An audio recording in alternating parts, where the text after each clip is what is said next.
Actually police வந்துட்டு ரொம்ப சூப்பராகவே ஒர்க் பண்ணியிருந்தாங்க. எங்க என்ட்ரன்ஸ்லயா இருக்கட்டும், இங்க வந்துட்டு மேனேஜ் பண்ணதா இருக்கட்டும், இங்க வந்துட்டு ரொம்ப கண்ட்ரோல்டா வச்சிருந்தாங்க எல்லாரையுமே. வந்துட்டு இந்த அளவுக்கு வந்துட்டு நாங்க நிஜமா எக்ஸ்பெக்ட் பண்ணோம். ரொம்ப சூப்பரா பண்ணியிருந்தாங்க. எதுவுமே பாஸா இருக்கட்டும், ஒரு ரஷ் இல்லாம, எந்த ஒரு இதுவும் இல்லாம ரொம்ப ஃப்ரீயா எங்களை எடுத்துட்டு வந்து இட்டுட்டு போயிட்டாங்க.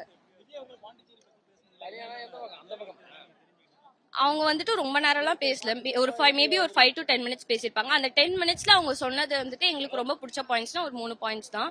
ஐடி வந்துட்டு அவங்க சொல்லியிருந்தாங்க. ஒரு ஸ்டூடெண்ட்ஸா எங்களுக்கு வந்துட்டு ஐடி ஃபீல்டு வந்துட்டு இங்க அவ்வளவா ஐடி கம்பெனிஸே இல்ல. ஸோ வந்துட்டு இங்க அதை எடுத்துட்டு வந்தா எங்களுக்கு ரொம்ப ஹெல்ப்ஃபுல்லா இருக்கும். இன்னொன்று வந்துட்டு டூரிஸ்ட் பிளேஸா இருந்து பார்க்கிங் ஃபெசிலிட்டிஸ் ரொம்ப கம்மியா இருக்குன்னாங்க. அதுவும் நல்லா இருந்துச்சு. அதுக்கப்புறம் ட்ரைனேஜ் சொன்னாங்க. ஆக்சுவலா இங்க ட்ரைனேஜ் நிறையவே இம்ப்ரூவ் பண்ணிட்டு தான் இருக்காங்க. இன்னும் கொஞ்சம் இம்ப்ரூவ்மெண்ட்ஸ் இருந்தா நல்லா இருக்கும்னா இதெல்லாம் எங்களுக்கு அவங்க சொன்னது. ஆமா, ஃபர்ஸ்ட் டைம் ஓட்டர். எதுக்காக விஜய்? ஒரு சேஞ்ச்காக. எவ்வளவு நாள் தான் நம்ம வந்துட்டு ஒருத்தவங்க பின்னாடியே போயிட்டு இருக்கிறது? நம்மளுக்குன்னு ஒரு சேஞ்ச் இருக்கணும் இல்லையா? மாற்றம் ஒன்றே மாறாதது, அவ்வளவுதான்.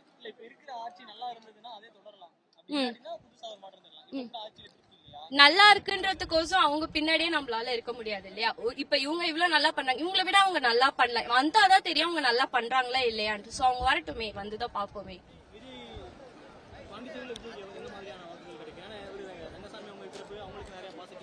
கண்டிப்பா கண்டிப்பா முடியும். ஏன்னா அவருக்குன்னு தனியா ஃபேன்ஸ்ன்றதுல பேஸ் பண்ணியே நிறைய பேர் இருக்காங்க. அப்ப வந்து ஏன் இன்னைக்கே வந்துட்டு 5000 பேர் இருக்குன்றதால தான் வந்துட்டு இவ்வளவு பேர் கம்மியா வந்திருக்காங்க. இல்லனா இங்க இந்த இடமே பத்தாது ஆக்சுவலி அவர் வரணும்னா.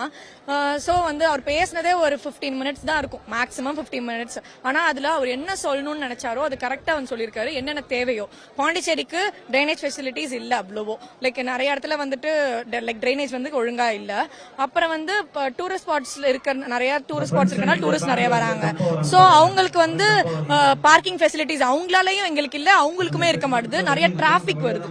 சாட்டர்டே சண்டேஸ்ல நம்மளால நவுற கூட முடிய மாட்டுது. சோ அதுக்கு எல்லாத்துக்குமே அவர் வந்து டெவலப்மெண்ட் பண்ணுவேன்ற மாதிரி சொல்லியிருக்காரு. ஐடி அது வந்து எங்களுக்கு மெயினா நாங்க ஸ்டூடெண்ட்ஸ்ன்றதால எங்களுக்கு கண்டிப்பா தேவை இந்த ஊர்ல. சோ வந்து நாங்க சென்னை, பெங்களூர் அப்படின்ட்டு வேற வேற ஊர் போகாம எங்க ஊர்லயே நாங்க வந்து நல்ல சேலரியோட இது பண்றதுக்கு அதுக்கு ஒரு டெவலப்மெண்ட் இருக்குன்னு சொல்லியிருக்காரு. சோ அதை நம்பி நாங்க லைக் இல்ல ஆக்சுவலி நீங்க பாத்தீங்கன்னா வந்திருக்கலாம். லைக் கிடைச்சவங்க எல்லாம் வந்திருக்காங்க. அந்த பாஸ் கிடைச்சவங்க எல்லாம் கியூஆரோட ரொம்ப செக்யூர்டா இருந்தது. போலீஸ் வந்து அவ்வளோ சூப்பரா ஒர்க் பண்ணிருக்காங்க. நிஜமா சொல்லணும்னா எங்களை யாருமே ஒரு ஆள் தள்ளவோ இல்ல எதுவுமே இல்ல. கரூர்ல நடந்த மாதிரி எதுவுமே இல்ல. யாரும் நசுக்கவோ எதுவுமே இல்ல. ஃபுல்லா வந்து நாங்க நிக்கிறதுக்கு அவ்வளோ ஸ்பேஷியஸா இருந்தது. சோ வந்து ரொம்ப சேஃப்டி மெஷர்ஸ் எல்லாம் எடுத்து தனியா இருங்க. இந்த பொண்ணுக்கு எல்லாம் மயக்கம் வந்துருச்சு. நல்லா தனியா கொஞ்சம் ஸ்பேஷியஸா ஏரேஷனா இருக்கிற இடத்துல தான் நிக்கிறாங்க. எந்த ஜென்ஸுமே சரி யாருமே வந்துட்டு எங்களை வந்து எந்த ஒரு இதுவும் இல்ல. அவங்க மட்டும் அவங்க இருந்தாங்க, நாங்க மட்டும் நாங்க இருந்தோம். அந்த ஒரு செக்யூர்டா ஃபீல் ஆச்சுங்க. கொஞ்சம் கொஞ்சம் எங்களுக்கு ப்ரொடெக்ஷன் கொடுத்தாங்க. பக்கத்துலயே இருந்து அந்த மாதிரிலாம். வீட்டுல பயந்தாங்க எங்களை அனுப்புறதுக்கு. ஃபர்ஸ்ட் ஆஃப் ஆல் எல்லார் வீட்லயுமே பயந்தாங்க நசிக்கிடுவாங்கன்னு. ஆனா நிஜமா சொல்லணும் சூப்பரா இருந்தது. வந்ததுக்கு நாங்க அவரை பார்த்தோன்ற ஒரு ஹாப்பினஸ். ரொம்ப கம்மியான நேரம் பேசினாலும் போலீஸ் கொடுத்து எல்லாருக்கும் ஸ்பேஸ் கொடுத்தாங்க. கூட்டம் ரொம்ப அதிகமா இருக்கும். லைக் எங்களால எரேஷனே இருக்காது. ரொம்ப கஷ்டமா இருக்கும் தான் நினைச்சு வந்தோம். இங்க வந்துதான் ஓகே நல்லா ரொம்ப எக்ஸ்பெக்ட் பண்ணதுக்கு தேவைப்படுறப்ப எல்லாரும் வந்து தண்ணி தந்துட்டு இருந்தாங்க. எல்லாமே ஆமா எல்லாருமே காலேஜ்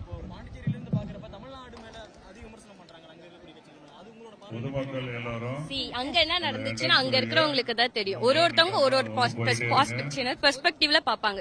சோ எங்களோட பெர்ஸ்பெக்டிவ் வந்துட்டு அங்க இருந்தா தான் நம்மளுக்கு தெரியும். எதுவுமே நம்ம அங்க இல்லாம அதை கமெண்ட் பண்ண முடியாது. இங்க எங்களுக்கு நல்லா இருந்துச்சு, அங்க எப்படி இருந்துச்சு அங்க இருக்கவங்களுக்கு கேட்டாதான் தெரியும் இல்லையா?